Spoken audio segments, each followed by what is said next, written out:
je vous propose de commencer. Ça va faire venir les personnes qui sont encore en train de partager un café ou un thé. Sachant qu'on a un timing un petit peu réduit, puisque des navettes nous attendent à 17h30 pour pouvoir partir vers l'école d'art d'Annecy, qui est exactement de l'autre côté du lac. Voilà, mais nous ne pourrons pas prendre les bateaux comme prévu. Alors, le rôle de le thème plutôt de cette conférence, c'est de se poser la question du rôle et peut-être du pouvoir de l'art comme outil d'éveil, de sensibilisation. Parmi les grands défis que les fondations doivent relever pour préparer le temps d'après, on l'a entendu hier, eh bien, il y a bien évidemment l'urgence climatique. Et ce thème intéresse toutes les fondations, quel que soit leur domaine d'intervention.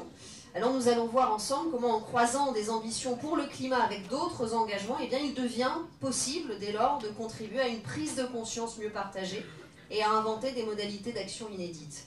Pendant 1 heure, nous allons donc explorer ensemble avec nos invités les liens qui peuvent être tissés entre préservation du climat et puis activités artistiques. Pour cela, j'accueille donc Mathilde Chenin, qui est artiste et membre du collectif Bermuda. Mélanie Dalle-Gobo, vous êtes cofondatrice et présidente d'Art for Science. Anastasia Macridou, vous êtes responsable de l'axe art citoyen à la Fondation Daniel et Nina Carasso. Isabelle Warsmuth, vous êtes directrice, responsable de projet à l'OMS et responsable d'Art Impact for Health and SDGs. Et puis Stéphane Sauzède, le directeur de l'ESAA, qui est donc l'école d'art d'Annecy Alpes, c'est ça? Absolument. Voilà. Donc bonjour à tous. Et je vous propose, Stéphane Sauzède, de commencer ensemble parce que nous allons pouvoir visiter cette fameuse école donc, qui est pile là-bas. Mais j'aimerais que vous nous en donniez un avant-goût. Quelle est la particularité de cette école d'art? Quels sont les élèves que vous formez? Quel est le projet pédagogique? Merci pour votre accueil. Donc l'ESA AAAA, effectivement avec 3 A, veut dire École supérieure d'art Annecy-Alpes. C'est une école qui, d'abord en premier abord, on va dire, et comme toutes les écoles supérieures d'art en France, c'est-à-dire un établissement comme à l'université qui délivre des diplômes de niveau licence, master et doctorat dans 2 disciplines, en art et en design, qui est inscrite dans le paysage européen de l'enseignement supérieur, etc., etc. Donc tout ça est assez habituel, on va dire, voilà, pour une école d'art. Après, pour les personnes qui, parmi vous, n'ont jamais croisé une école supérieure d'art, ce sont des établissements dans lesquels on apprend par la pratique. Donc ça, c'est un premier point particulier, c'est-à-dire que les étudiants apprennent en faisant des choses comment on va dire ça, techniques, donc en utilisant des outils, des technologies, etc., mais aussi par une pratique de la théorie, j'ai envie de dire, c'est-à-dire en mettant en œuvre des idées, en se posant des questions, en élaborant des projets. Et il n'y a pas, à partir du moment où les étudiants arrivent après le bac dans l'établissement, il n'y a pas une seule semaine où ils n'ont pas à élaborer quelque chose de nouveau, quelque chose d'inédit, et d'un certain point de vue à faire face à la question de l'incertitude, puisque la création c'est ça, c'est qu'est-ce qui va arriver, qu'est-ce que je vais faire advenir. Et donc ça donne dans ces écoles d'art une ambiance assez particulière de tête chercheuse, de lieu d'expérimentation, un peu comme une ruche ou une soupe primitive. Enfin, vous verrez ça tout à l'heure, y compris dans le nombre de croûtons qu'il y a dans la soupe, si on peut dire. Non, je parlais plutôt de leurs matériaux, de leurs multiples, je sais pas, des vélos qui transforment. Enfin, vous verrez tout ça. Enfin, c'est une joyeuse foule. Et donc, pour vous répondre par contre, sur la particularité de cette école, depuis maintenant un peu plus de 5 ans, 7 ans, je crois exactement, on a décidé que nous allions collectivement nous mettre en transition. Et donc, comme il y a des villes en transition, des territoires en transition, nous serions une école en transition et nous essaierions d'être contemporains de ce monde en surchauffe qui se révèle à nous toutes les semaines. Donc là, pour votre information, hein, il il y a 10 jours, quand nous préparions les choses, nous étions en t-shirt, en short, en train de préparer des parasols sur la terrasse de l'école. Et puis, la semaine dernière, il y avait 20 cm de neige. Et aujourd'hui, c'est l'Écosse et il pleut. Et donc, voilà, ce dérèglement climatique, il est sous nos yeux et il est d'autant plus dans les Alpes, qui sont un endroit particulier. On y reviendra tout à l'heure. Donc voilà, une école en transition qui concrètement, et peut-être je m'arrête là, mais qui concrètement explore une transformation institutionnelle à l'âge de la surchauffe climatique. C'est ce mot concrètement que je vais reprendre. Ça passe par quoi justement cet apprentissage d'un monde en transition pour vos élèves? Vous m'avez parlé d'une recyclerie, de réemploi de matériaux pour ces projets qu'ils doivent fournir au quotidien, c'est ça? Oui, c'est les éléments de la soupe primitive dont je parlais tout à l'heure. Effectivement, les étudiants en art et en design sont d'abord des personnes qui font des choses avec de la matière, avec de l'énergie. Donc, on va dire, être en transition, c'est se poser la question de la provenance de ces matériaux, de leur coût carbone, de leur poids sur l'environnement, de leur durée de vie. Voilà, donc toute une culture matériologique, on va dire, qui ne peut pas être naïve. Et effectivement, dans l'école, on a... Alors, c'est pas vrai à 100%, mais on a quasiment plus de matériaux neufs qui sont utilisés par les étudiants. On a mis en place toute une série de partenariats avec des déchetteries professionnelles, par exemple, en donnant un cahier des charges de format, des choses. Pareil, je ne rentre pas dans le détail, mais des choses très concrètes, taille de planches qui peuvent être réutilisées, etc. Et grâce à une réorganisation un peu on va dire de l'acheminement des matériaux, il y a à disposition des matériaux très bon marché, la plupart du temps gratuits, pour des étudiants qui, eux, inventent des formes voilà, qui ne relèvent pas de cette logique de déchets, évidemment, qui sont plutôt des formes précieuses, etc. Et vous verrez tout à l'heure, d'ailleurs, mais ça vous sera présenté par les étudiants eux-mêmes, un exercice qui a été fait par les étudiants de première année. Ce n'était pas prévu, mais il se trouve que ça se termine aujourd'hui. Donc, vous verrez, là, pour le coup, des étudiants en art proposer quelque chose avec toute une série de matériaux de réemploi. Donc ça passe par les matériaux, mais la question des transitions, ce n'est pas uniquement une question d'énergie ou de matériaux et de carbone, c'est aussi se poser la question de nos lieux de vie, la façon dont on les habite, la façon dont on les partage. Donc il y a une commission transition, par exemple, qui se réunit toutes les semaines avec des étudiants, des enseignants et des techniciens de l'école et qui se pose des questions très simples, hein, comment on organise des repas partagés, comment est-ce qu'on gère mieux, j'en sais rien, les déplacements, la question des voyages évidemment est importante. À partir de cette commission transition, toute une série d'événements sont maintenant structurants dans l'école. Par exemple, après les moments d'évaluation, quand les étudiants sont en train de ranger leurs ateliers, on a un moment qu'on appelle le grand démontage, où chacun, voilà, vous vous souvenez de ça, où chacun redémonte finalement les sculptures ou les installations ou peu importe quoi, les costumes, etc., qu'il ne souhaite pas conserver. Et ça retourne, là aussi, vous le verrez en visitant l'école, dans des sortes de ressourceries qui sont réparties à plusieurs endroits dans l'école. Mais on a aussi, vous le verrez, alors peut-être que vous vous promènerez moins que ce qu'on avait prévu, mais il y a un jardin, on a un compost, on a un jardin partagé, de l'éco-pâturage, une vigne, enfin toute une... C'est ça. Dans la façon de créer, c'est aussi dans la façon de vivre et d'interagir sur cette école. C'est ça. Et quel type de personnes on y fait venir? Typiquement, c'est une école aussi qui essaye d'être une école refuge. On a mis en place des résidences pour artistes en exil, par exemple. Et ce soir, il y aura un concert pendant ou après notre cocktail d'un artiste qui a été pendant 6 mois en résidence à l'école d'art, un artiste qui vient de Kinshasa et qui a composé un album dans nos murs, profitant là aussi des ressources artistiques de ce lieu. Donc ça aussi, accueillir ses voisins, accueillir les personnes qui doivent fuir la guerre avec... Là, aujourd'hui, voilà, ce qui m'a occupé avant de vous rejoindre, c'est l'accueil de 5 personnes qui viennent d'Ukraine et de Russie, par exemple. Donc voilà, ça aussi, être en transition, c'est se mettre aussi à l'heure de cette contemporanéité-là, de cette surchauffe-là. Et justement, l'objectif, le but que vous avez en formant ainsi ces élèves, c'est quoi? C'est d'en faire les ambassadeurs d'une nouvelle manière de penser le monde? Et j'ai pas choisi le mot au hasard pour en venir aux ambassadrices. C'est pour ça que je souriais. Oui, l'objectif, on est une structure d'enseignement supérieur, donc de ce qu'on appelle la formation initiale. Donc effectivement, tout ce que les étudiants apprennent dans nos murs doit leur servir pour leur vie professionnelle de demain ou d'après-demain. On estime qu'il y a des nouvelles compétences que les jeunes gens d'aujourd'hui doivent acquérir. Je vous parlais des technologies, par exemple, il y a un nouvel intérêt de toute la nouvelle génération. Oui, vous le verrez tout à l'heure aussi, mais les jeunes gens qui sont aujourd'hui en première année d'école d'art, c'est Greta Thunberg, quoi. Voilà, c'est cette génération-là. C'est ceux qui étaient, il y a 2 ans, dans les manifestations pour le climat. Donc il y a une très grande préoccupation de cette jeunesse. Et donc, elle demande également à être formée pour ne pas faire les choses de la même façon qu'avant, ce qui est très perturbant pour les institutions, puisque ça aussi on en parlera peut-être, mais les institutions ne savent pas évoluer comme ça, spontanément.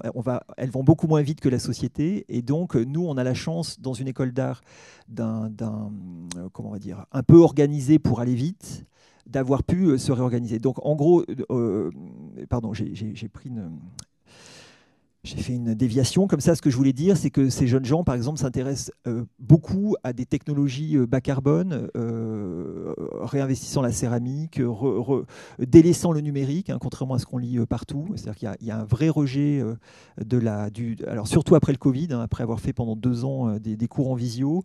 Là, la jeunesse dit non, mais en fait, non seulement aujourd'hui le coût carbone ou le coût climat du numérique est en passe de devenir le plus gros problème de la planète, mais en plus, ça fabrique une vie de déliaison et peu habitable. Donc il y a de manière assez surprenante, alors qu'on dit toujours oui, la génération Z, c'est les digital natives, etc., il y a une volonté de repartir réapprendre à faire des choses en bois, réapprendre à aller jusqu'à trouver avec des cartes de géologie des gisements d'argile, par exemple, pour fabriquer sa propre argile. Enfin, il y a toute une démarche. Et donc, que vont devenir ces étudiants on peut l'espérer, ce seront des jeunes professionnels qui auront des pratiques professionnelles et des propositions pour la société, pour le reste de la société, qui sera, j'allais dire du monde d'après, ça ne veut rien dire cette expression, enfin qui en tout cas seront dans la suite de cette transition. Et je parlais tout à l'heure de la question de l'incertitude. Là aussi, hein, je vous encourage, tout à l'heure quand on sera à l'école, les étudiants ont été, je leur ai dit que ce sera un moment aussi de rencontre avec vous. Vous leur poserez vous-même la question, mais la jeunesse d'aujourd'hui n'est plus en train de se dire dans 5 ans je fais ça, dans 10 ans je fais ça. Ils sont plutôt en train de se dire devant c'est incertain, quand je vois quelque chose c'est brumeux, quand je me projette je fais des cauchemars. Donc apprenons à être endurant à l'incertitude. Voilà, je parlais de cette sorte d'incertitude. Apprenons à être endurant à ça. N'ayons pas peur de ne pas savoir ce qui arrive, et apprenons des choses très concrètes qui pourront être toujours utilisables. Comment est-ce qu'on se réunit? Comment on prend des décisions? Comment est-ce qu'on se parle? Comment est-ce qu'on a des outils concrets qui permettent d'élaborer, encore une fois, des situations sociales depuis faire à manger jusqu'à prendre une décision politique dans un village ou je ne sais quoi. Donc il faut, en tant qu'établissement, fabriquer des enseignements, je ne rentre pas dans le détail, mais qui vont avec tous ces objectifs-là de transformation. Et parmi, bien sûr, les incertitudes à venir, il y a ce défi climatique ou cette transition climatique. Et c'est vrai que j'aimerais que vous nous parliez de ce projet des ambassadrices qui fait que vous avez investi le lieu, les Alpes, dans le projet de votre école, et ce qui nous amènera à faire un lien ensuite avec la Fondation Carasso. Oui, alors dans les compétences qu'il faut acquérir, c'est une capacité à se reconnecter à son... Alors on dit son environnement, c'est même... Il faudrait presque lâcher ce mot-là, puisque environnement, c'est ce qui nous entoure, et c'est plutôt ce dans quoi nous sommes plongés, ce dans quoi nous sommes entremêlés. Là aussi, hein, les étudiants d'aujourd'hui apprennent à se détacher de la notion de nature, par exemple, qui est un concept, somme toute, assez récent, qui met à distance quelque chose de vert, qui est là-bas, derrière les baies vitrées, alors que, je ne sais pas, juste pour donner un point qui va dans cette idée-là, en tant qu'être humain, nous avons plus d'ADN dans notre corps, d'éléments extra-humain, on va dire. Donc nous sommes beaucoup plus entremêlés avec le vivant que ce que nous le savons. Et donc il faut apprendre à repérer ces emmêlements, ces entremêlements. Et donc une des stratégies, ça a été de travailler, donc j'arrive à votre question précisément, pardon, à chaque fois je réponds un peu plus longuement. Une des façons de concrètement voir ces entremêlements, c'est de regarder ce qu'il y a devant sa porte. Et devant notre porte, je parlais du yo-yo climatique et de la tropicalisation des Alpes. C'est vraiment comme ça que le climat évolue. Et donc, nous avons, depuis déjà quelques années, travaillé avec des géomorphologues sur l'effondrement des Alpes, qui est un phénomène géologique dorénavant bien étudié, pas très connu par le grand public, mais néanmoins que peut-être vous connaissez. C'est que tout le monde sait que les glaciers fondent, mais le permafrost, à savoir la glace profonde, fond également. Et en fait, c'est cette glace qui colle les falaises d'altitude dans les Alpes. Et en fait, quand elle fond, on ne le voit pas, mais néanmoins, on se rend compte qu'elle a disparu quand les falaises s'effondrent. Et donc, ça crée des effondrements rocheux qui sont vraiment extrêmement spectaculaires, dangereux également, qui cassent. C'est souvent à plus de 3000 mètres d'altitude, donc il y a peu d'habitations, mais néanmoins, il y a des infrastructures, il y a de l'électricité, il y a même des endroits où passent des gazoducs, ce qui est presque une blague. Ou des grands chemins de randonnée, notamment vers le sommet du Mont Blanc qui devient... ou bien, par exemple, l'aiguille du Midi qui doit être bientôt traversée d'une barre en métal pour fixer les deux falaises de part et d'autre. Je ne rentre pas dans le détail.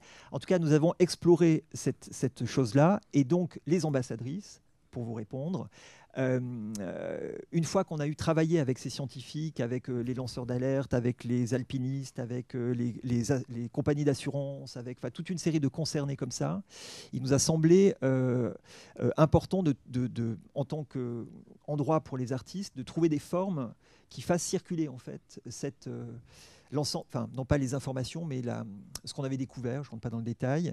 Et donc, nous avons demandé à la Fondation Carasso de nous aider à fabriquer des ambassadrices, donc des œuvres ambassadrices qui portent, alors peut-être pas un message comme un journaliste pourrait le faire, mais qui portent par l'art une occasion de se poser des questions autour des problèmes que nous avons découverts dans cette plateforme de recherche. Donc les ambassadrices sont depuis 2 ans et demi, je crois maintenant, peut-être 3 avec le Covid, je ne compte pas forcément les années correctement, permis de faire plusieurs expositions au Musée d'Art Contemporain de Lyon, à Beaux-Arts à Bruxelles, au Centre de la Photographie Genève, juste à côté, de l'autre côté de la frontière. Voilà.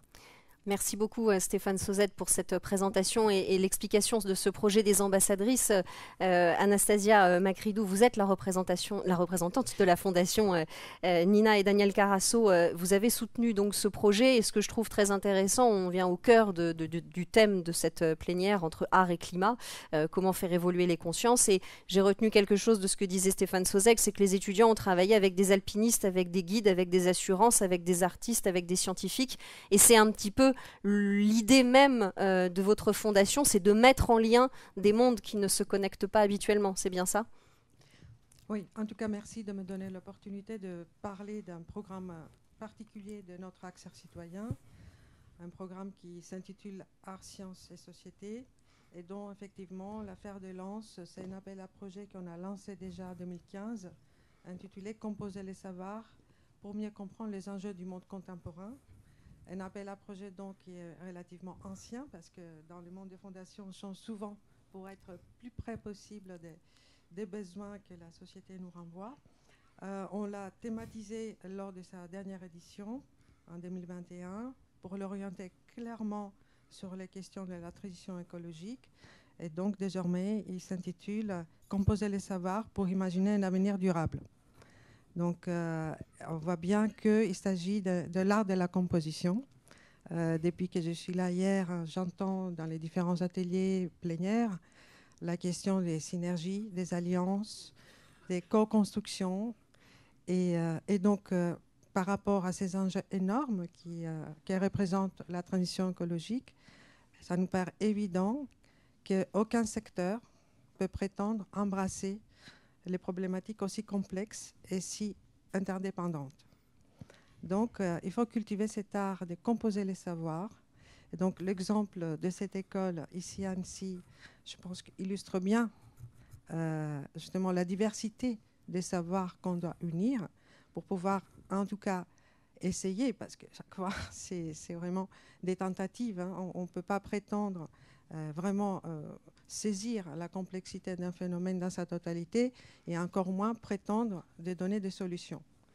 Mais comme on le sait tous, quand on s'est posé des bonnes questions, on a plus de chances de trouver des bonnes réponses.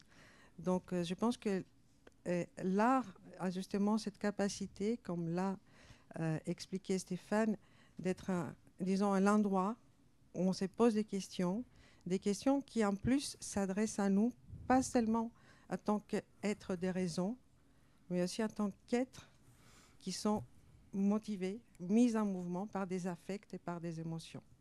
On a une vision un peu manichéiste, entre science, qui est la raison, l'art, c'est les émotions. Or, nous fonctionnons en permanence dans notre façon d'agir, nos rapports au monde sont en permanence régis à la fois par la raison et par l'émotion. Est-ce que, je vais vous poser une question un peu caricaturale exprès, mais finalement, est-ce qu'il ne vaut pas mieux un bon scientifique avec des données très fiables pour expliquer le rapport du GIEC qui vient d'être rendu lundi? Est-ce que ça ne suffit pas? Est-ce que c'est pas plus percutant? Qu'est-ce que l'art va apporter par exemple, sur cet exemple du rapport du GIEC de lundi? En quoi passer par l'art, ça va peut-être plus nous toucher ici? Alors, mais évidemment, le rapport du GIEC et tout le travail qui est fait par les scientifiques nous est indispensable. Il ne s'agit pas bien sûr d'opposer l'un et l'autre, mais je voudrais vous sûr, amener à nous montrer la sûr. complémentarité. C'est une boussole indispensable. On arrive aujourd'hui à avoir, je dirais, le diagnostic sur lesquels, malheureusement, on se sent un peu condamné quand même. Et on a les 10 commandements qui arrivent très récemment. Sauf que tout cela, finalement, nous projette vers un avenir très sombre. Et cet accablement que les diagnostics provoquent, je pense qu'il faut aussi lui donner des antidotes. Et les antidotes, c'est un optimisme, une capacité de rebond, une mobilisation de notre créativité. Et c'est là va intervenir l'art pour nous aider à imaginer un projet de société un peu plus lumineux que ce diagnostic nous donne. Donc, ce n'est pas pour être naïf, hein, c'est juste se mettre réellement au travail, ensemble, encore une fois, composer nos savoirs et nos imaginaires pour rebondir dans une, je dirais, transition civilisationnelle, parce que c'est de cela dont on parle. Et est-ce que finalement vous avez pu évaluer cette manière de faire, cette manière de mettre ensemble? Je crois que vous avez commencé à élaborer une sorte de carnet des bonnes pratiques pour justement mettre en avant cette façon d'avancer ensemble. Oui, nous avons maintenant avec un petit recul par rapport à ce que nous avons mis en place avec ces programmes très prospectifs. Hein. Donc, je pense que c'est le devoir aussi des fondations d'être dans une démarche prospective. Nous avons un petit recul depuis 2015. Nous avons une 50aine de projets que nous avons soutenus en France, mais aussi en Espagne. Et donc, on a lancé depuis maintenant 2 ans un vaste travail d'évaluation pour aller à la rencontre des porteurs de projets que nous avons soutenus par le passé, dont certains projets sont terminés, d'autres sont toujours en cours, et pour pouvoir finalement trouver des dénominateurs communs pour voir comment chaque projet a mis en place une méthodologie, parce qu'on on parle de composer les savoirs, créer des synergies, apprendre à travailler ensemble, mais avec quelle méthode? Ce matin, Riyad Salem a parlé de l'ego. Il y a au-delà des égos, qui est, disons, quelque chose de très individuel, il y a aussi des formatages professionnels, des formatages intellectuels, des cadres administratifs qui nous empêchent. Donc, chaque projet, c'est une véritable expérimentation à l'échelle 1.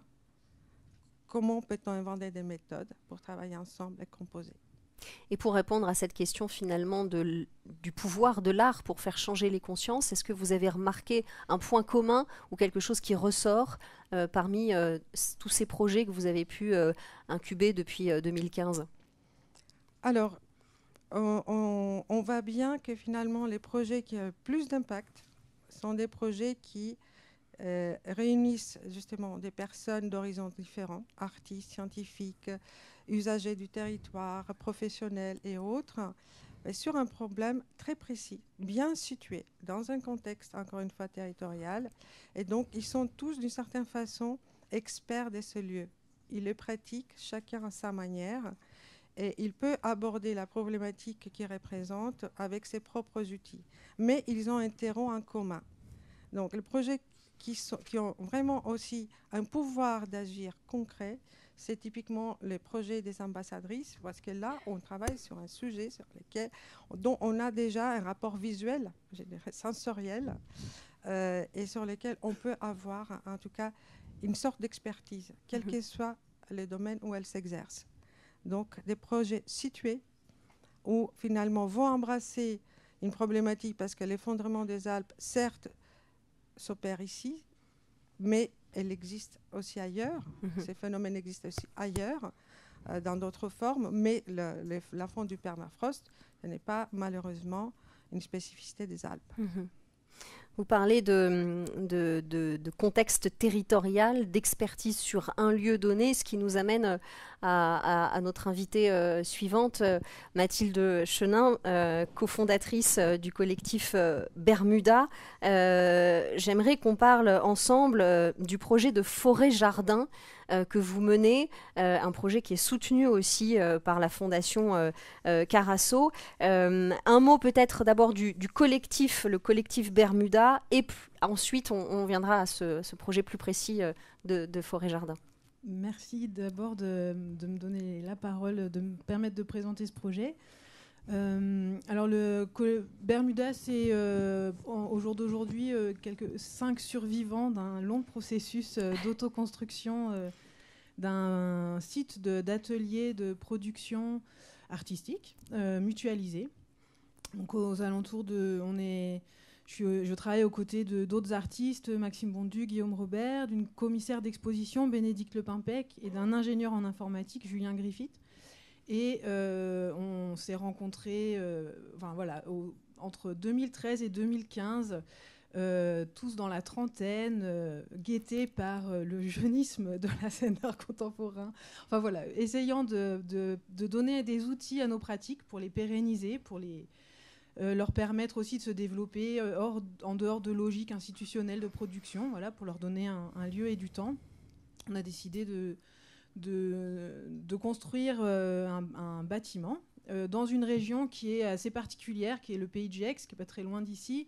Donc, il y a ce petit territoire un peu coincé entre le Jura et la Suisse, et qui est à la fois un territoire qui est encore très rural et en même temps un territoire qui est déjà très gentrifié, très périurbanisé, parce que la proximité de Genève et parce que le Cern est donc un territoire aussi comme ça très particulier.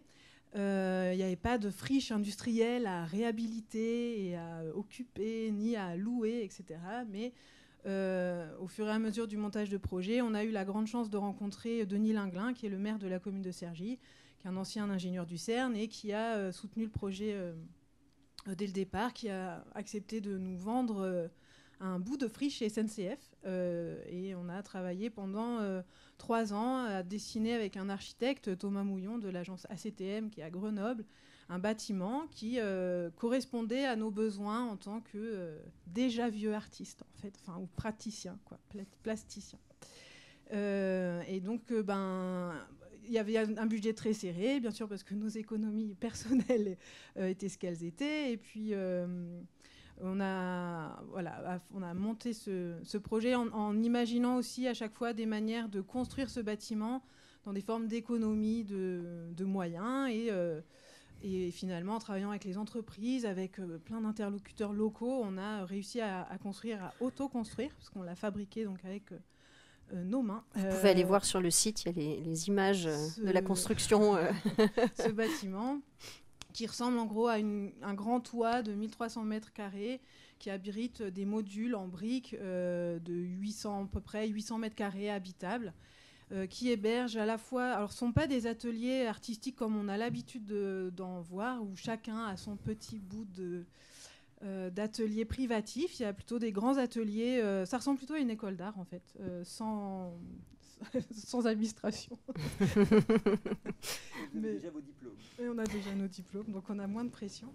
Il y a un grand atelier de construction bois et fer, un atelier de post-production vidéo, un espace polyvalent entre ces blocs qui à terme sera tempéré pour pouvoir travailler, une cuisine commune, un bureau de l'association. On a déjà des locataires qui partagent un bureau et qui travaillent sur place. Et on a aussi une chambre qui s'appelle le motel, où on accueille des artistes en résidence. Et on a cette mission, on se donne cette mission d'abord de soutenir nos propres pratiques, puis d'aider d'autres artistes à soutenir les leurs.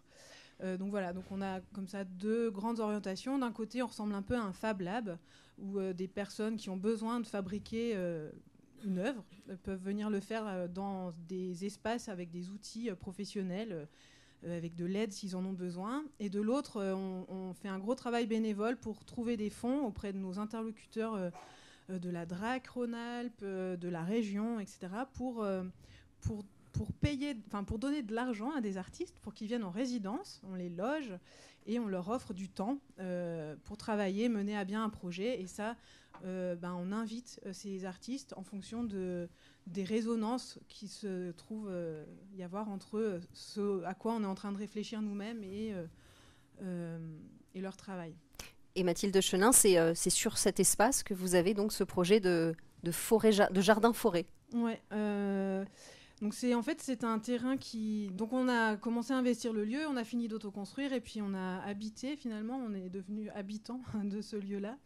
Et en devenant habitant de ce lieu-là, on regarde autour de nous et puis bordant notre jardin, il y a un grand champ, immense champ, exploité intensivement à grande force pesticides. Et puis on commence à se dire ça va pas être possible en fait. Les pendages, les enfants, le ruisseau. Donc on rêve un peu avec nos interlocuteurs de la mairie parce qu'on est très proches. Denis Linglin nous soutient toujours beaucoup et on collabore, on pense ensemble pour voir ce qu'on peut faire ensemble pour ce territoire. Alors, on dit guérilla jardinière, et lui dit « Ah non, projet d'acquisition de la commune et mise à disposition de l'association Bermuda ». Et donc, on a imaginé un projet qui accompagne, en fait. Nous, on se pense un peu comme des embrayeurs. On a imaginé un projet qui est à la fois un projet de recherche artistique et puis en tout cas qui accompagne la transformation d'un bout de cette parcelle, cette immense parcelle, en une forêt-jardin. Donc l'idée, c'est de réunir des personnes qui ont déjà des expertises ou des pratiques agricoles, d'agroforesterie ou autres, je pourrais en préciser un peu après, et d'accompagner la transformation de cette parcelle en une forêt-jardin envers laquelle on n'aurait plus... en certains endroits, plus de volonté de rentabilité, plus de rapport d'exploitation à proprement parler, mais qu'on pourrait juste laisser vivre et peut-être expérimenter une forme de cueillette. On prendra ce qu'il y aura, mais voilà, sans... Et puis, il y a d'autres endroits d'accompagner l'installation de maraîchers, par exemple, aussi, sur des bouts de cette parcelle pour, pourquoi pas, produire assez de légumes pour nourrir la cantine de l'école. Voilà, donc on pense cet espace de manière communale, vivrière. Enfin, vivrière, c'est peut-être pas le bon terme. Il y a Geneviève Prouveau, qui est une sociologue, qui a fait un très bon livre que je vous conseille, Quotidien politique, qui parle d'économie de subsistance et qui montre comment c'est pas de l'autoconsommation, c'est plutôt une manière de redonner de la place aux vivants et aussi de ce que Stéphane disait tout à l'heure, on est lié, on n'est pas en dehors de ce territoire, on est avec, on vit à côté, enfin avec, pas juste à côté d'eux, on vit avec à proprement parler.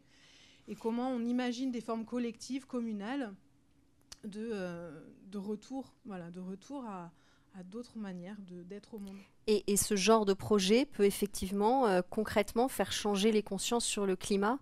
C'est en tout cas l'objectif que vous avez ? Oui, déjà de proche en proche, parce que d'un coup, on se retrouve projeté dans un univers qui n'est pas du tout le nôtre, un univers agricole, avec des personnes qui ont aussi pas forcément ni l'envie, qui n'ont pas forcément encore fait le chemin pour avoir envie de faire cette transition, qui ont la fronde à leur endroit, de leur manière. Mais l'idée, c'est que par la pratique et par les rencontres avec des personnes qui ont déjà ces pratiques et une forme de mise en réseau, on crée un corpus de connaissances, d'expériences situées qui permettent une sorte de culture des précédents. C'est-à-dire, on fait ici et maintenant, et ce qu'on fait ici et maintenant, de manière très permacole, en fait, peut être réapproprié par d'autres qui l'adapteront à leur propre territoire et à leur propre contexte. C'est pas l'idée de refaire des normes ou de refaire des prescriptions, mais plutôt à partir d'un travail ici et maintenant, de faire changer les choses.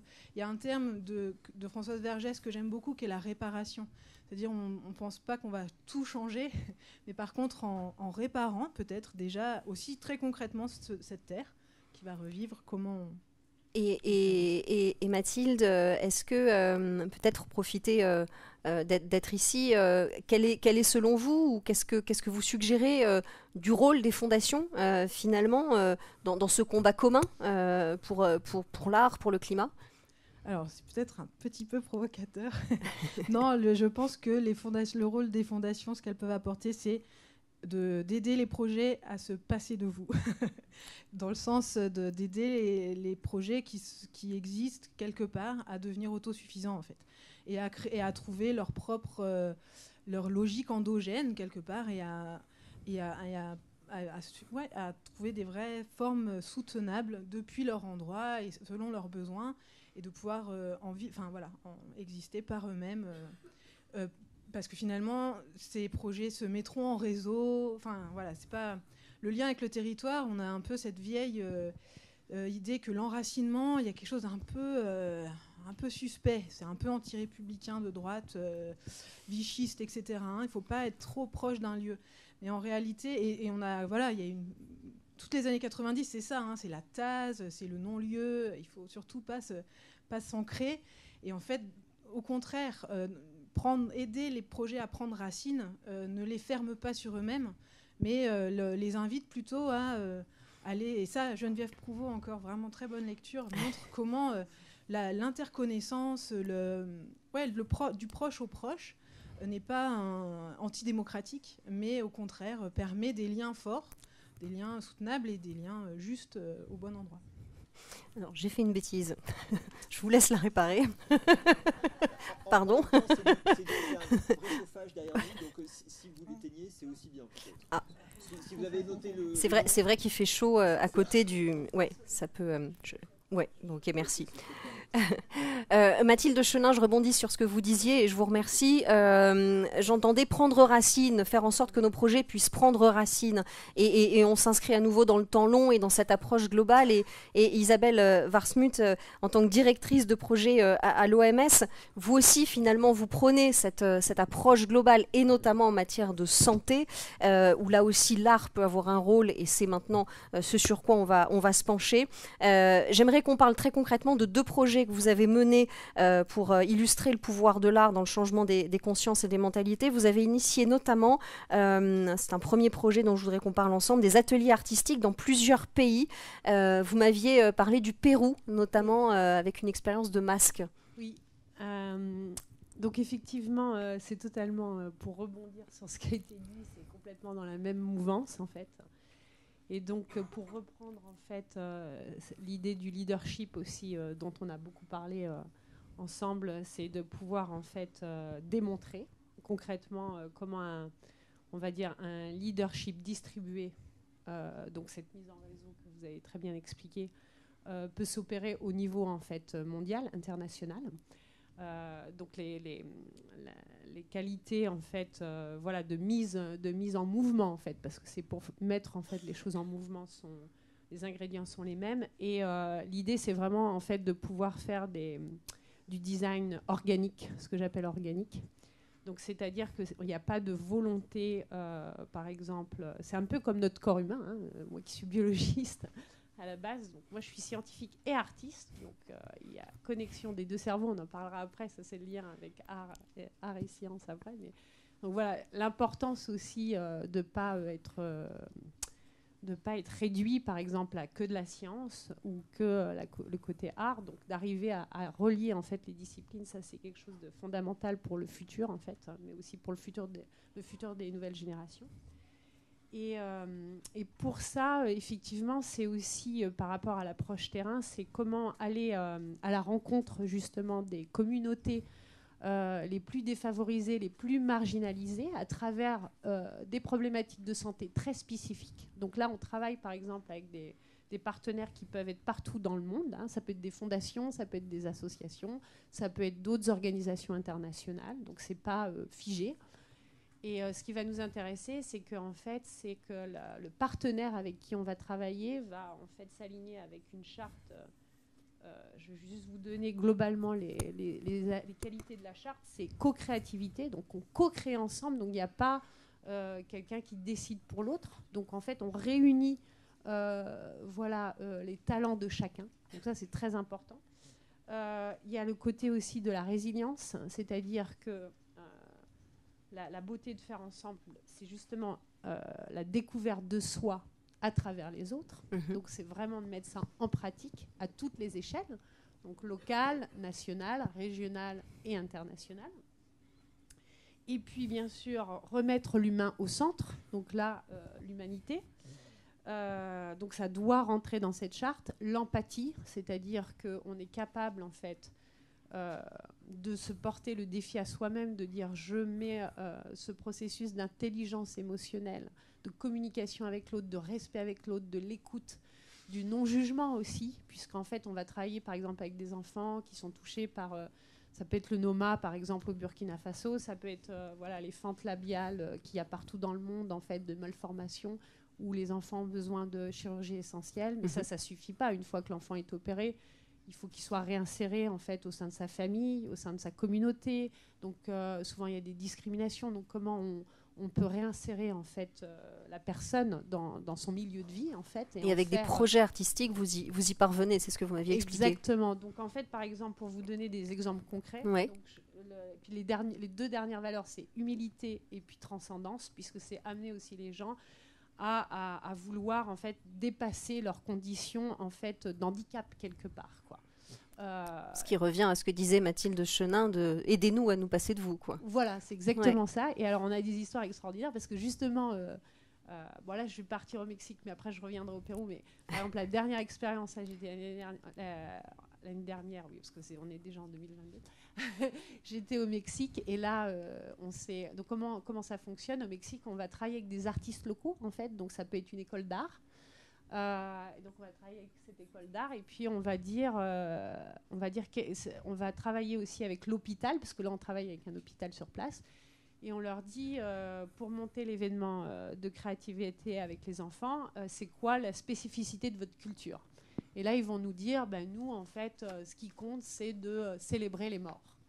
Donc là, et alors, quel est le symbole de cette célébration des morts pour vous? Puisque c'est la joie, c'est l'espoir, etc. pour eux. Et là, ils vont nous dire, nous, c'est les crânes, de réaliser un crâne, ça change notre vie, quoi. Donc là, on a fait réaliser, en fait, des crânes qui vont être exposés à Genève, puisqu'on fait des expositions internationales pour valoriser, en fait, tout le travail qui est fait localement et pour le rendre visible. Donc on fait ce lien du terrain et aussi sensibiliser la communauté internationale sur les vrais projets qui sont sur place.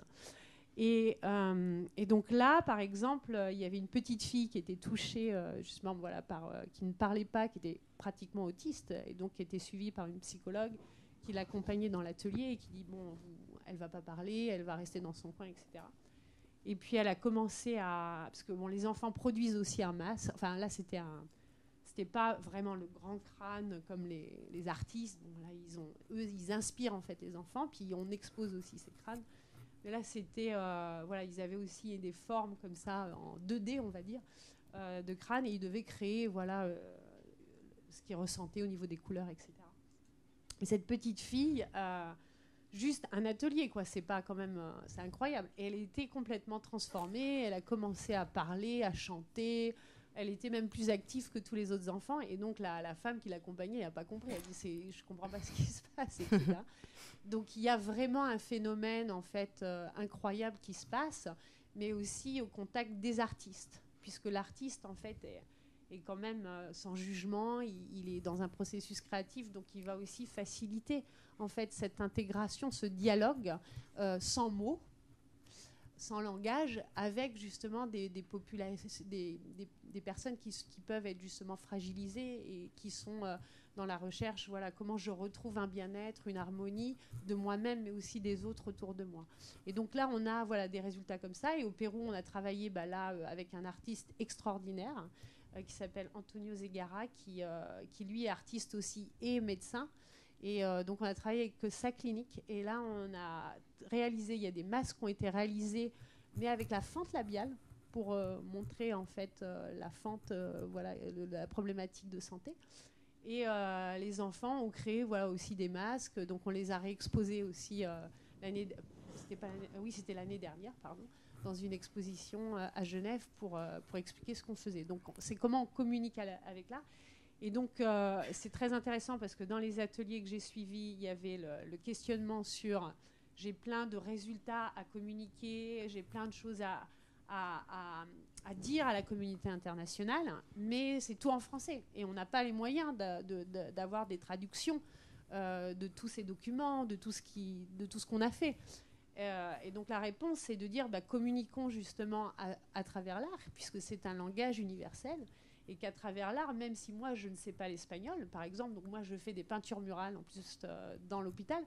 Donc quand je peins comme ça avec les peintures murales, avec la musique, on peut travailler avec des danseurs, ou même des gens qui font du théâtre, enfin ça dépend des ateliers qu'on fait. Eh bien, on fait cette interaction en fait avec les enfants sans mots en fait. C'est ça finalement, Isabelle, le rôle des grandes organisations internationales comme l'OMS par rapport à celui des fondations, c'est de rendre visible, de rendre accessible, de rendre universel les initiatives, les résultats de chacun.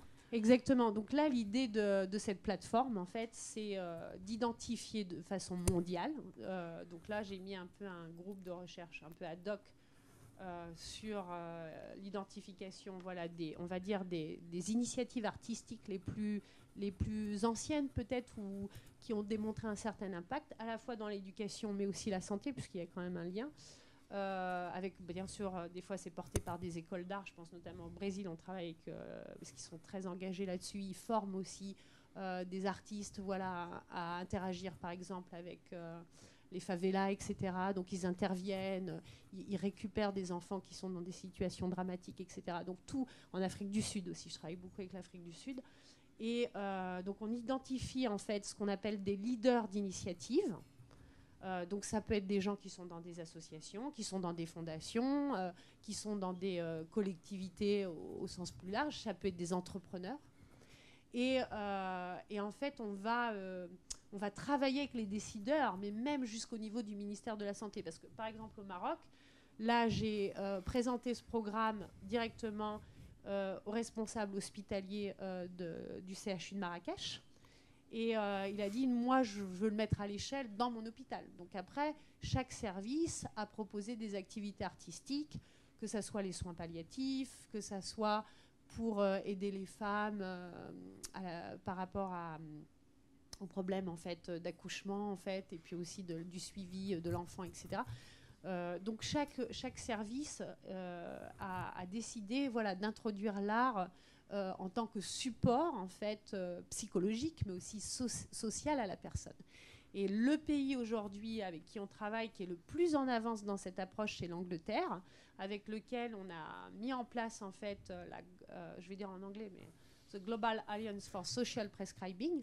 Et ils ont décidé, eux, par exemple, d'investir, de former, en plus des docteurs, des infirmières, etc., des professionnels qu'ils appellent des link workers, donc en fait des travailleurs qui font le lien social en fait avec les personnes et qui vont compléter en fait la prise en charge de la personne sur les aspects justement de bien-être, de réinsertion aussi de la personne dans sa vie, de confiance en soi, etc.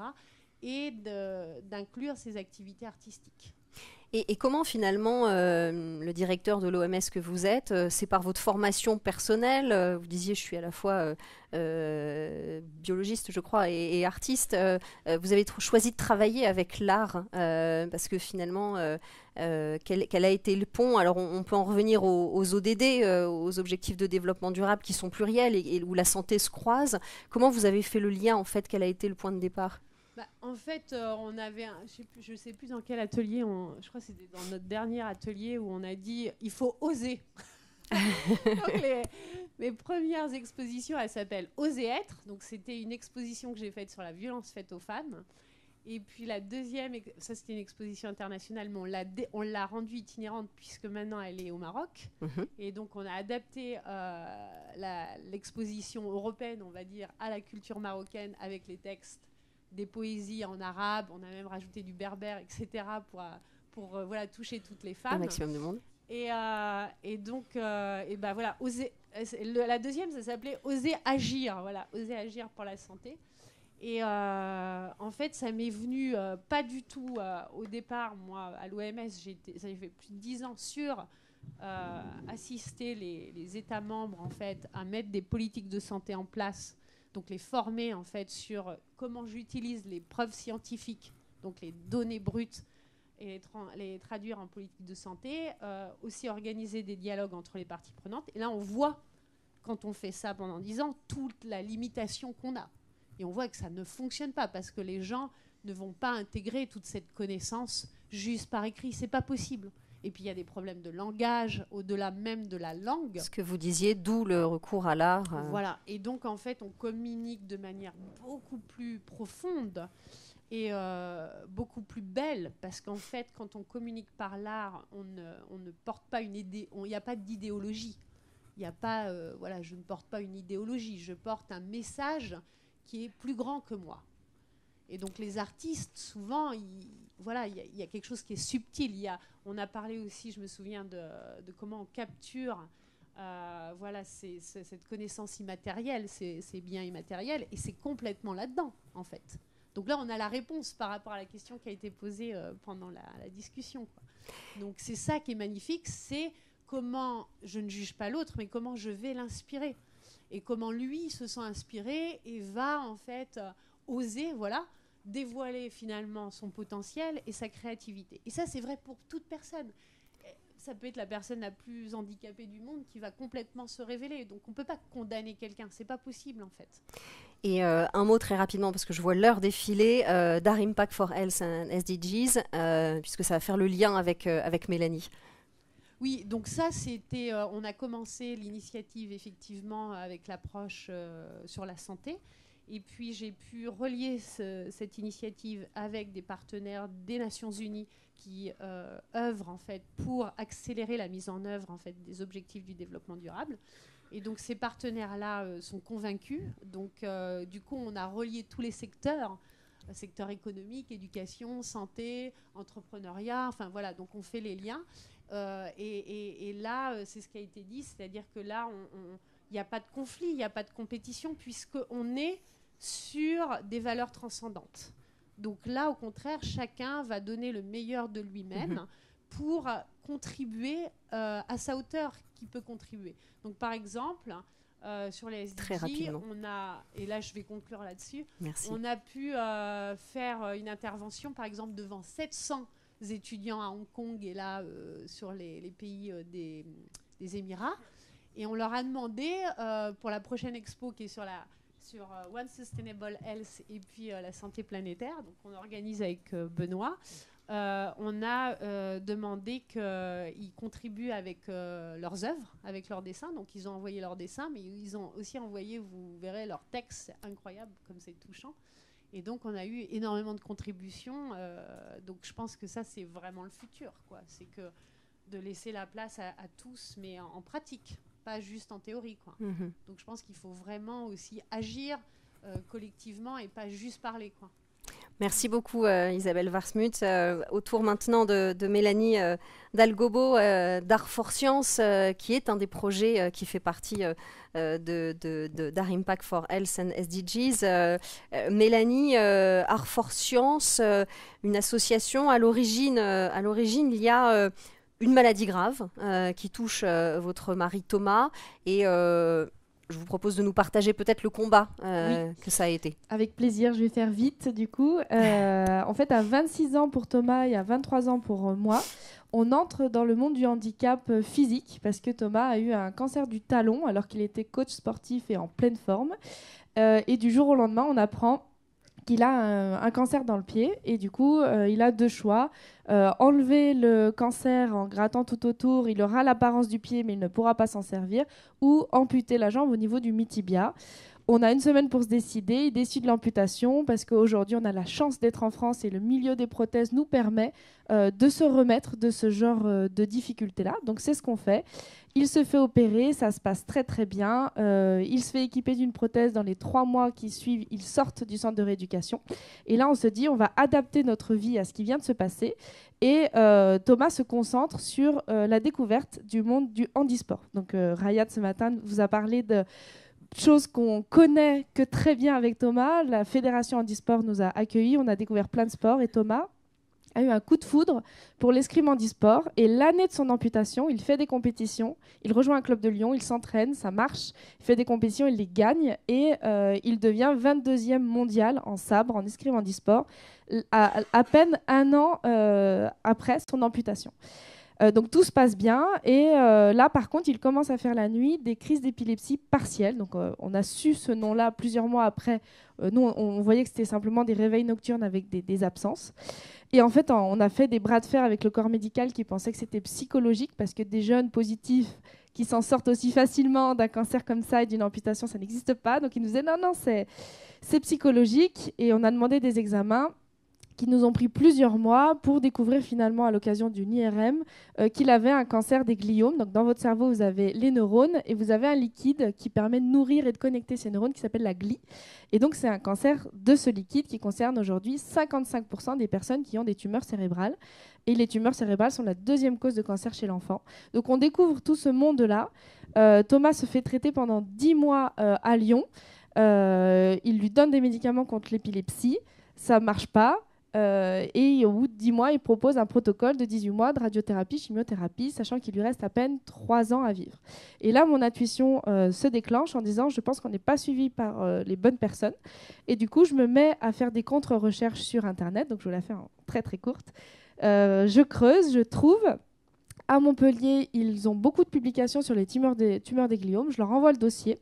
On va les voir. Ils nous expliquent un certain nombre de choses sur le fonctionnement du cerveau et pas juste sur le fonctionnement de la tumeur. On se dit, tiens, c'est intéressant.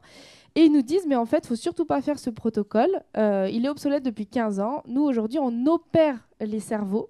Et comment ça se passe ? Ça s'appelle la chirurgie éveillée. On en entend parler parce que Montpellier a formé 61 blocs opératoires à travers le monde pour faire ça. Donc ce sont les fameuses opérations où vous voyez des personnes jouer du violon alors qu'ils se font opérer du cerveau et qui sont trépanés, c'est-à-dire que le crâne est ouvert. Et c'est ce que Thomas a fait en 2014. Ils ont anesthésié en fait des bouts de son cerveau pendant que lui parlait avec un orthophoniste et qu'il bougeait le bras et la jambe droite parce que c'était son cerveau gauche. Et quand il anesthésie de la petite zone du cerveau que le neurochirurgien, le professeur Hugues Dufaux, était en train d'anesthésier, si ça ne changeait rien, que Thomas comprenait ce qui se passait, qu'il arrivait à parler, à bouger et qu'il n'était pas perdu, il colle une étiquette en disant « Ici, il n'y a que de la tumeur, il n'y a plus des fonctions cognitives ». Et il a quadrillé comme ça, et son outil de prise de décision, c'était vraiment la plasticité cérébrale, comment ce cerveau est organisé à 26 ans de vie, qu'est-ce qui est juste de la tumeur et qu'est-ce qui est du cerveau, et des fonctions. Et en fait, on a découvert à cette occasion la plasticité cérébrale que beaucoup d'entre vous connaissent, qui est en fait le simple fait de dire chaque cerveau, vous tous, nous 181 personnes, 181 cerveaux complètement différents qui se réorganisent en fonction de ce que vous vivez, de ce que vous entendez, lisez, découvrez, etc. Et de là, on se dit, quand on fait cette chirurgie, la chirurgie se passe bien, mais quand il se réveille, il ne sait plus parler. Et c'est une des conséquences du fait d'avoir amputé l'équivalent de la taille d'un pamplemousse dans son cerveau, c'est-à-dire plus de la moitié du cerveau gauche. Donc c'est devenu notre mascotte d'ailleurs dans Art for Science, le pamplemousse. Vous avez les 61 collaborateurs d'Art for Science qui posent avec le pamplemousse orange. Et en fait, du coup, dans l'urgence, on nous explique qu'il ne sait plus parler et qu'il a 3 mois top chrono pour retrouver ses fonctions cognitives. Et après, les séquelles seront quasi définitives. Là, je cours dans le labo d'à côté qui a récupéré les bouts de cerveau amputés. Je leur dis qu'est-ce qu'on fait, comment on fait. J'ai compris que la rééducation, ça allait être moi, parce qu'il faut rentrer au domicile de la personne pour qu'elle se resitue dans le temps et dans l'espace. La famille, belle famille, état de choc, ça n'ira pas. Je crois que je suis au fourneau. Comment on fait pour éduquer un cerveau, pour réapprendre à quelqu'un à parler ? Et là, il me donne, parce que c'était dans l'urgence, 3 conseils clés qu'aujourd'hui on distribue à gogo dans tous nos supports, etc. Les 3 conseils clés, c'était la répétition fait la notion, le sommeil est important pour recharger, trier et se ressourcer, et l'art est un puissant stimulant cérébral. Donc, c'est parti, on rentre à la maison, on vit une vie à 30 minutes pendant 3 mois, 30 minutes d'exercice, il va se coucher, je prépare le reste, on le réveille, je le réveille, on fait la suite. Et je lui montre des œuvres d'art. Qu'est-ce que tu vois? Raconte-moi une suite. Qu'est-ce que tu imagines? Qui est au premier plan? Comment ça se passe, etc. Je lui fais de la stimulation. Et au bout des 3 mois, il récupère plus de 90% de ses fonctions cognitives. Donc là, exploit aussi par l'équipe médicale. Et on se dit, mais en fait, ce qu'on vient de vivre, on ne va pas aller taper sur les doigts sur ceux qui nous ont mal orientés, qui n'ont pas su nous dire les protocoles qui existaient pourtant à 2 heures de chez nous, etc. On va plutôt faire du lobby, raconter à tout le monde le fonctionnement du cerveau et les bienfaits de l'art sur la santé, et faire aussi du lobby sur le fait qu'il faut peut-être évoluer dans sa position de patient, dans sa posture de patient, et aller chercher de l'information. Donc on travaille aussi avec l'OMS, l'ONU, puis j'espère d'autres acteurs qu'on est en train de rencontrer sur l'ouverture des sciences ouvertes, parce que moi je me suis vraiment tapé des rapports qui n'étaient pas adaptés à moi, et j'ai été bloquée par des demandes de log. Il fallait que je fasse partie d'une université en médecine pour comprendre quelque chose qui concernait. Moi, j'étais aidante familiale, du coup, et je le suis toujours. À 23 ans, d'un coup d'un seul, on n'a rien demandé et on n'a pas d'informations et personne qui nous forme. Et on s'est dit, mais non, ça, c'est pas OK. Et on va aller donner toutes ces informations qui sont utiles, en fait, au fonctionnement de tout le monde. Et sur cet effet waouh de l'art comme étant un puissant stimulant cérébral, je me suis dit, on va creuser. Et en creusant, j'ai trouvé l'OMS, qui publie même dans un rapport de novembre 2019, un célèbre rapport sur 900 publications scientifiques qui prouvent les bienfaits de l'art sur la santé et sur la précarité et sur le lien social. On apprend même dans ce rapport que la précarité des enfants peut complètement changer s'ils se stimulent via la contemplation d'œuvres d'art. Donc là, c'est magnifique. Tu nous prouves, et vous nous prouvez tous, que quand on met les mains dedans, ça nous fait des choses. Mais juste de contempler l'œuvre d'art, en fait, ça crée des connexions neuronales. Parce que qu'est-ce qui se passe si on reste, on avait prévu un jeu, mais on n'aura pas le temps, si on reste minimum 3 secondes devant une œuvre d'art, en fait, vous connectez d'un seul coup des milliers de connexions neuronales. À la fois la mémoire, à la fois la découverte, à la fois vous identifiez, il y a un visage, il n'y a pas de visage, j'aime pas, ces couleurs, ça me dit quelque chose, ça me dit rien, c'est cet objet, il me rappelle chez ma grand-mère. En fait, vous allez connecter un certain nombre de choses si vous jouez le jeu de la contemplation. C'est-à-dire si on arrête de zapper toutes les 2 secondes quelque chose qu'on a sous les yeux et qu'on se pose vraiment. Et ça, aujourd'hui, ça permet de faire repousser la maladie d'Alzheimer. Et là, je vous donne juste un micro-exemple de ce que ça peut faire. Et du coup, on s'est dit, mais on va créer une association pour en parler, pour faire du lobby, pour aider les chercheurs aussi qu'on a rencontrés qui n'ont pas de financement parce que ça n'aboutit pas sur le médicament. On n'est pas anti-médicament, mais on est pour le fait qu'il y a des choses qui sont complètement complémentaires. Et de là, on crée Art for Science, 61 collaborateurs, ça fait 2 ans qu'on existe, et aujourd'hui, avec des personnes qui font partie de nos ambassadeurs comme Benoît et d'autres, on va passer à l'échelle de... On est intervenu sur le terrain avec nos propres moyens, et maintenant on va grandir, on va créer des équipes en région pour intervenir auprès des plus petits, des plus grands, qu'on fight une maladie ou pas. Pour raconter aussi une autre des informations qu'on partage, c'est que sur le fait que l'art permet de rallumer des connexions cérébrales en nous, elle permet aussi d'en créer et de travailler à la narration de soi. Et ça, si c'est quelque chose avec laquelle, un message clé avec lequel vous pouvez partir, qui peut vous toucher vous, et si ça vous touche vous, faites-nous intervenir auprès de vos communautés, les publics que vous aidez, parce qu'il faut qu'ils le sachent aussi et qu'ils ressortent avec cette motivation-là. C'est de se dire, la narration de soi, c'est notre capacité à notre cerveau de se raconter des histoires, comme dans notre état d'enfant, où on s'imagine avec un carton, toute une épopée, un château, un bateau, etc. Et en fait, cette narration de soi, plus on grandit, plus on la perd, parce qu'on ne la travaille plus. Et comment, avec l'art, on réactive ça et à quoi ça sert?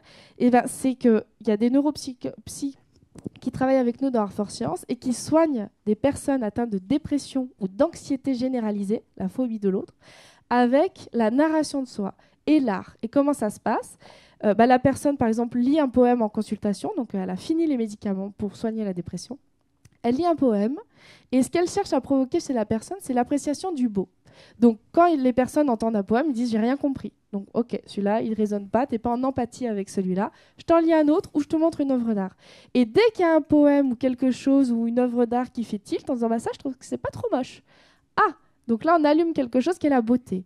Et la beauté, pourquoi ça sert d'allumer la beauté? C'est quand on allume la beauté, on allume la joie, on allume le goût à la vie. Un tout petit peu, on crée une toute petite étincelle. Et après, on va dire, bah, tu vois, cette œuvre-là, pas besoin d'avoir l'histoire de l'art de cet artiste. Qu'est-ce que tu vois? Bah, je vois ci, je vois ça, etc. Et qu'est-ce que tu imagines? Donc, on demande à la personne, au patient, de narrer ce qu'il est en train de voir. Imagine. Et en fait, le fait de narrer une suite à quelque chose qui ne le concerne pas, ça permet de rallumer le début de la narration de soi. Et au fur et à mesure des séances où, quand c'est des personnes qui ne sont pas malades, qu'on fait ça dans la rue, avec des enfants ou des personnes en précarité, ou qui sont fait rejeter de leur famille, ou qui sont en décrochage scolaire, nous on parle de raccrochage scolaire, et ben on va leur dire, d'accord, bah maintenant on refait le même exercice, mais avec ça.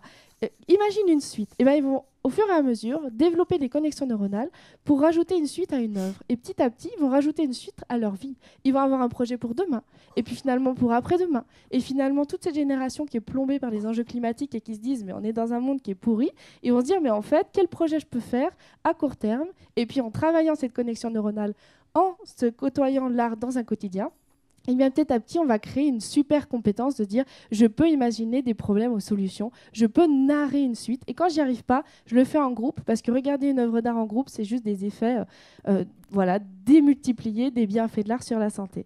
Donc voilà, pour conclure, on explique avec Art for Science, on raconte le fonctionnement du cerveau, aussi bien la narration de soi, la plasticité cérébrale et tant d'autres fonctionnements, à quoi sert l'ocytocine, comment on réveille l'ocytocine, etc., etc. Et on a décidé, depuis la création, et c'est pourquoi Benoît m'a aussi invité à parler devant vous aujourd'hui, c'est que le thème, c'est être ensemble et travailler ensemble. Mais en fait, nous, depuis l'origine, on travaille ensemble, que ce soit avec différentes communautés ou que ce soit avec toutes les associations qu'on croise sur notre chemin, fonds de dotation ou fondations. On leur dit, mais c'est qui votre public? Ah, c'est telle catégorie. Et ils fight quel problème? Ah, bah super, on peut venir leur dire que leur cerveau est juste incroyable et qu'un moyen de sortir du blocus qu'ils rencontrent, que ce soit la maladie, que ce soit une crise identitaire, que ce soit d'autres conflits malheureusement terribles, eh ben, on va leur redonner confiance en eux, on va dire comment ça se passe, voilà, quelles sont les réserves que tu as en toi et comment les rallumer, parce que des fois c'est trop dur d'aller juste puiser en soi-même. Donc c'est ce qu'on fait, donc on travaille avec tous les acteurs de notre jolie société, associations, fondations, fonds de dotation, entreprises, écoles, villes, et on met à disposition toutes nos histoires, nos démonstrations. On fait intervenir des artistes. On forme, aujourd'hui, on a 31 artistes dans l'association que l'on forme pendant une journée au fonctionnement du cerveau. Et ils créent des œuvres d'art qui nous servent aussi de véhicule pour montrer les bienfaits de l'art sur le cerveau. Et du coup, le jeu, c'était de vous montrer une des œuvres d'art. Et dedans, il y avait un message caché, des choses à trouver. Et en fait, ça permet vraiment de sensibiliser les personnes. Et c'est un véhicule universel. On n'a pas besoin de parler. On a juste besoin de regarder. Donc voilà, pour conclure, on participe à Art for Science. Qu'est-ce qu'on fait pour vous le résumer parce que c'est très global?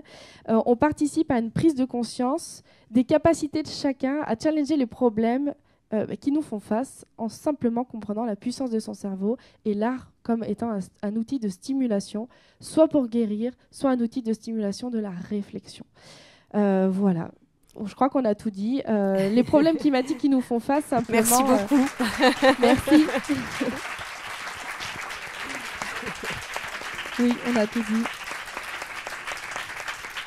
Merci à tous. Ce que je vous propose, parce que j'avais d'autres questions pour vous, Mélanie, j'avais d'autres questions pour vous, Stéphane, c'est qu'on prenne ces bus pour nous emmener de l'autre côté de la rive du lac à l'ESA et qu'on puisse poursuivre là-bas la discussion, que ce soit avec vous, Mélanie, que ce soit avec vous, Stéphane, et les autres invités ici présents pour continuer ces connexions sur ce sujet. Merci à tous. Et juste pour un micro-point technique pour qu'on ne perde pas de temps, quand vous arrivez à l'école d'art, le bus vous laisse, vous verrez, le long de la route. Vous aurez à suivre les personnes qui vous guideront, vous montrer un escalier et vous assisterez à une sorte de représentation autour d'une sculpture mouvante, j'en dis pas plus. Puis vous serez également... guidé par un petit cheminement comme ça qui vous emmènera vers un vestiaire. Donc voilà, vous suivez bien le guide, vous arrivez au vestiaire, vous posez vos affaires et là on se retrouve dans le gymnase de l'école d'art pour la suite. Voilà.